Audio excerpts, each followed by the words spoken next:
Welcome to Books on Air, the podcast that tells the story behind the book. It includes insights from authors about how they compose their work, what inspires them, and what they hope you'll take away from their book. Here's your host for this episode of Books on Air, Suzanne Harris. Welcome to the Books on Air podcast. I'm Sloan Fremont, filling in for Suzanne Harris. This is a podcast where listeners get the secret story behind every book.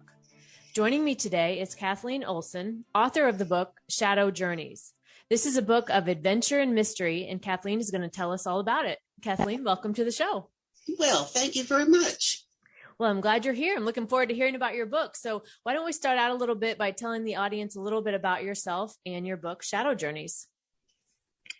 Well, I don't know exactly what you want to hear about me, except I like to write books. I love to write, period. And I've always had a great interest in history. So this is a chance to get the two together. Okay, amazing. So can you set the scene for us and tell us where the story takes place? The story takes place in the Chicago area. Mm-hmm. And there is a lady by the name of Jen Markoff. And she has had violent headaches for years. Mm-hmm. And this is the point where they get so bad she's hospitalized. Mm-hmm. And so is Jen the main character then? Is there other characters that are in the book that are involved? She's the main character, and the headaches turn out to be people who she was in a previous life. Are trying to come back and get her to complete something that they weren't able to do, or do something, or say something. Okay. Of course, that's unknown to her. She has no idea what they're about. Yeah. So how did this story idea come to you? I have a friend who is a hypnotherapist. Mm-hmm. And I went to him originally to quit smoking, and that was 35 years ago, so I think it worked. Oh, wow. Yeah. And he was quite interested in past life regression, and we had a lot of time to talk about it, and I was actually hypnotized to go back to my own previous life. Oh, wow. It didn't work very well, but I did know that I was a 10-year-old girl in 1860. Uh-huh. That's all that came out of it. Oh, wow. I did that once in the past too. And as you were talking, I was trying to remember what came out of mine. And I think I had a similar experience where I didn't really get much that I could really understand. But okay, so you got the story idea from having this experience with the hypnotherapist, and obviously, as you said, it allowed you to quit smoking, and here you are still 35 years later. So tell us maybe a little bit more about the writing process, and maybe what was some of your favorite parts that you got to write about in the book, or what what you really enjoyed during that process. Well, I enjoyed each one of the characters that she was, and I can't really say that I had a favorite. Mm-hmm. But I wrote sadly about a woman who was caught in the Holocaust. Mm-hmm. I wrote about an American, Native American. I wrote about, a very little known and should have been known person who was involved in the Lincoln conspiracy. Oh, okay. Uh-huh. So I had a lot to study and make sure everything, my I's were dotted and my T's were crossed. And right. Yeah. And I had to look up languages. I didn't know that the Cherokee had such an interesting language. So I have that in the book too. Okay. Yes. And so if you were describing themes for your book, what would come to mind for you? Ooh. If I were describing the Holocaust victim, I would mainly be cold. Mm-hmm. I tried to get across the idea that she was cold all the time. And that's one of Jen's problems, was she was cold all the time. She was so afraid of cold. Oh, okay. Okay, interesting. Yeah. And so when you're, and I know you've written many books, as you said, and you love doing that. So this process for this book, was there anything that stood out to you that surprised you about writing it? I'm surprised that I came up with the right characters. That sounds really silly, but I did. Even Jen's grandfather was an interesting person. Yeah, because you're weaving all these characters into one person's story. So there's a lot of in and out, I would imagine, that you had to coordinate and pull together for all the characters. In the middle of the book, she marries and has a stepdaughter, which she adopted. And this little girl named Hannah was one of those girls who just said everything to Jen. She just loved her, and she cuddled in bed with her. And, she was just one of those great kids who turned bad when she got into puberty. Oh, so we had a real, not fight, but a real change of mind, change of venue, change of everything when Hannah went through this. Yeah. And so that part, that writing that and being able to express that again and weaving all the characters, because the past life regression is very interesting to me, as I mentioned, and I've tried it as well. And being able to understand that, and then also weaving that into a story, I think as a reader, that gives you like so much imagination or creativity about your own past life experiences. That's very interesting to me, at least. Yeah, it was an interesting premise. And if you know anything about hypnosis, a lot of people think that when you're hypnotized, you are made to do something. You have to do it. That's not true.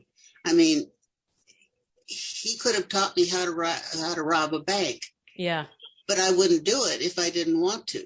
Right. But if I did, boy, I'd be good at it.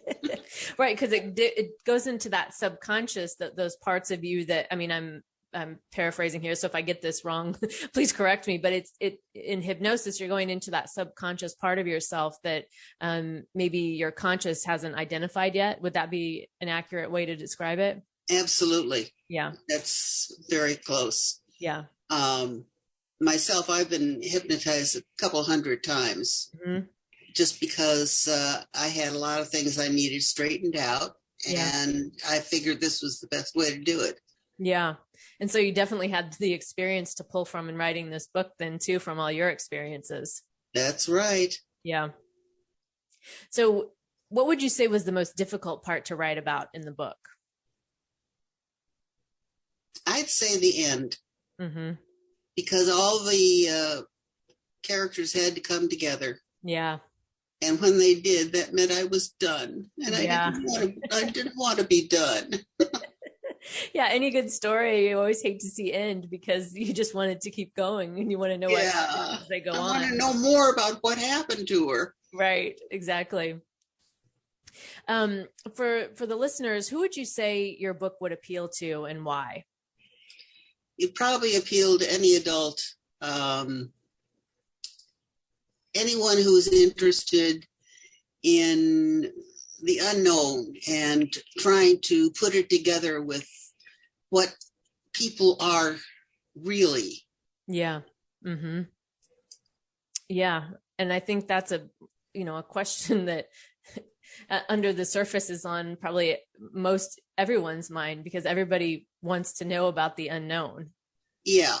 And Jen finds out, and she gets to know all these characters and has empathy with every single one of them. In fact, she names her daughter after one of them. Ah, wow. Interesting. Yeah. Yeah.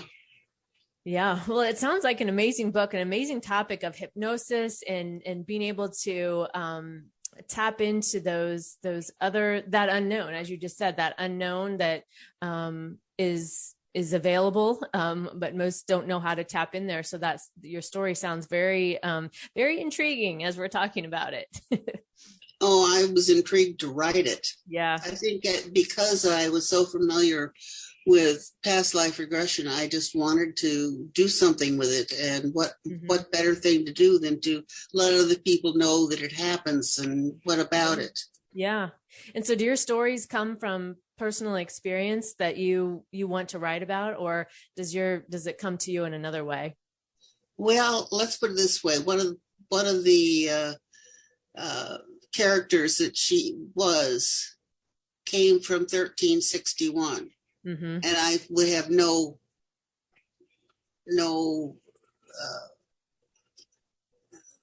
what do you call it? Like no way to know about that? No way to know about him or anything. It just took plain research. Yeah. Yeah. And so researching that and understanding that to be able to write about it. And again, as we've talked about, you're tying all that into a story to weave it in and out of a story. Yeah. That's the same with Mary, who was the person involved in the Lincoln conspiracy. I couldn't possibly have known her or known anyone like her. She was so unique. And there's been so much debate for years about was she guilty, or was she an innocent bystander, or what? And I brought her out as being innocent, because I think after all my research, I believe that she was an innocent bystander. And the hunt for Mary to help her went from the Chicago area to Washington, D.C. to Montreal. And that was quite an adventure for Jen when she's trying to manage babies and this rebellious Hannah. And the poor girl, she was just all the time, just tied up with these characters. Yeah. And then trying to live her life, it sounds like, on top of that. It sounds like my life. Before we close out today, is there anything else you want to leave the listeners with about your book, Shadow Journeys? Any final thoughts? It's just that if you pick it up, be prepared to be there for a while, because it's a page turner. And you'll get sucked in. Yes, you will. What happened to Mary? What about Hakan? What about this person, that person? Right. Right. Those are the best when they're page turners and you can't put them down and you read them in, a day or two, and then you want more, like you talked about. Well, Kathleen, it's been so great to talk to you today and learn about your book, Shadow Journeys. I want to thank you for joining us. Thank you. You can find more about the book Shadow Journeys on Amazon, and I'll link to the book in the show notes, so be sure to check that out. You've been listening to the Books on Air podcast, brought to you on webtalkradio.net. You can also hear this podcast on Spotify, iHeartRadio, Stitcher, and Apple Podcasts. I'm Sloan Fremont, and I hope you'll join us for the next Books on Air podcast. Remember, you never know who's going to be here, and you never know what we're going to talk about. Thank you so much for listening.